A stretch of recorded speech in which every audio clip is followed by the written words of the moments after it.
The most expensive liar in startup history is definitely Elizabeth Holmes of Theranos. Her lies attracted and evaporated $9 billion US. Billion. But eventually she admitted to it in court. What about you and your lies? Oh, it's just a rough patch. It's bad timing. I can't find the team. The market doesn't care about your stories that you come up with. The customer doesn't buy your made-up feelings. Only results count. And are you ready to admit maybe to some of those lies? Because most leaders don't fail from lack of effort. They fail from an emotional attachment to the wrong story. If you give me 10 minutes of your time now, I'll show you how you can save your company from this silent killer of delusion. Here's the uncomfortable truth. Most leaders say they're customer-centric, but look at their calendars. They spend more time in meetings about the customer than they do with the actual customer.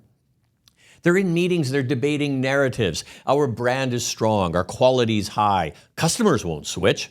We've always done well in this segment. These are not facts. These are stories.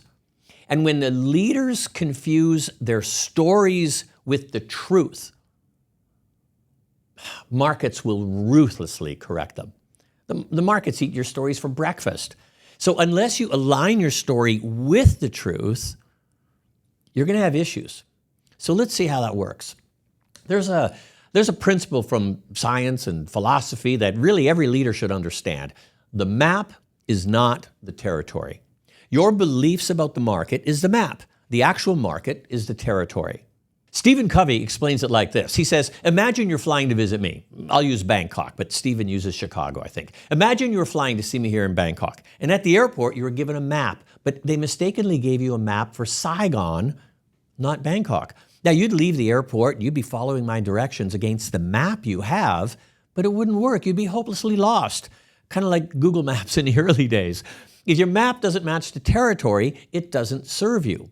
Now, the metaphor is your internal map is your beliefs and your assumptions of the world, and if they're not accurate, how well is that going to serve you?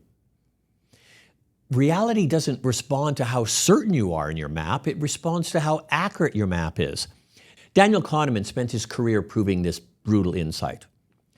Humans are overconfident precisely when they are least informed. Dunning-Kruger effect. Leaders are not immune to this. In fact, hierarchy makes it worse. Here's a little mind experiment. Put this to work. What are you sure of, even though you do not have evidentiary proof? Where are you trusting your gut or your instinct? And what is the risk for your business if you're wrong? Let me give you an example from my side of where this happened. I worked with the leaders of a large multinational FMCG company, household brands, strong history, great people. And they've been losing market share year after year. Not collapsing, not panicking, just declining, trending the wrong way, which is actually far more dangerous. The story they believed internally, their dominant narrative was, well, our product is still great, our quality hasn't changed, our brand is trusted, this must just be temporary pressure. So the question they kept asking was, how do we get customers to choose us again?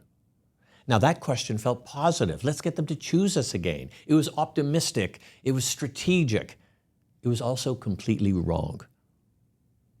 When we finally properly looked at the data, a different question emerged. Why are our customers leaving us in the first place? The data showed that younger customers didn't understand the brand promise. The price value perception, it shifted. And the competitors, it's not that they were better, but they were clearer in their message. For this company, loyalty was assumed, but they weren't out there earning it. It wasn't a marketing problem, it was a reality problem. The market doesn't punish bad intentions. It punishes wrong assumptions. And that clearly showed how the executives, my clients, clung to their lie when the simple answer was just found out by asking the questions why they left.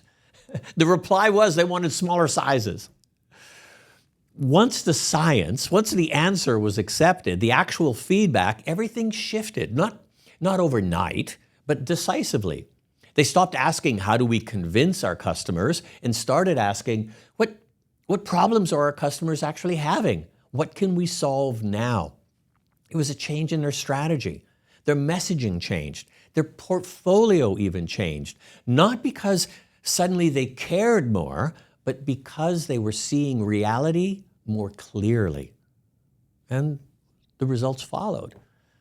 Now you might be thinking, yeah, sure, but that's obvious. But it isn't.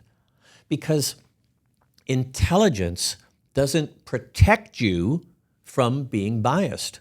In fact, it often makes your biases more sophisticated. Smart leaders can build better justifications for the wrong beliefs. And that's why companies with MBAs can still fail, why incumbents can lose to the startups, and why Kodak could be the company that invented the digital camera, but yet they still died. A leader's job is not just to tell the story, it's to test the story, to test it against reality, test it against evidence, against uncomfortable data. This is science.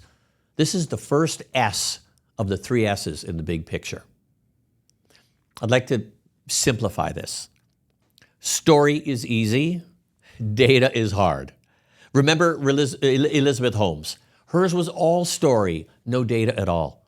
Story felt human. We're saving lives or curing disease. Investors love that. Data felt cold. Who are you to question this? The story protects the ego. The data protects the business. If you're leading a team, your obligation is not comfort, it's accuracy. Most companies don't fail because they made a catastrophically wrong decision. They fail because they delay one honest conversation after another, quarter after quarter of soft language, selective metrics, optimistic forecasts, until reality shows up, hard, uninvited. And by then it's often too late. So the difference between average leadership and science-led leadership, average leaders will say, well, this is what we believe is happening. This is what we think is happening. Science-led leaders, show me the data, show me the money, show me the customer behavior, show me what changed. Average leaders will ask for alignment. Let's get behind this initiative. Science-led leaders are going to ask for evidence. If you want to apply this immediately, start here. Here are some questions. What assumptions are we treating as facts?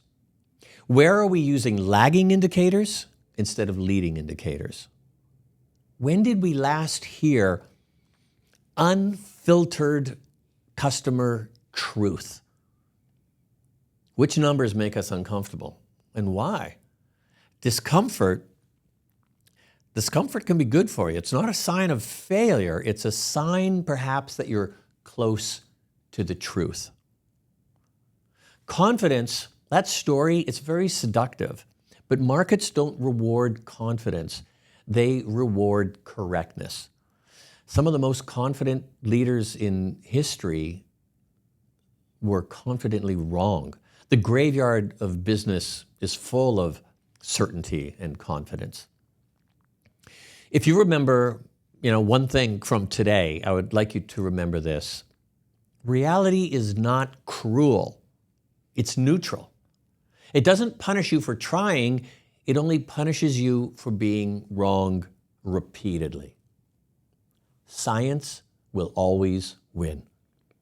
And your systems will decide whether you win with science or don't. I'm BJ Radomski. Be a better leader. Lead a better life.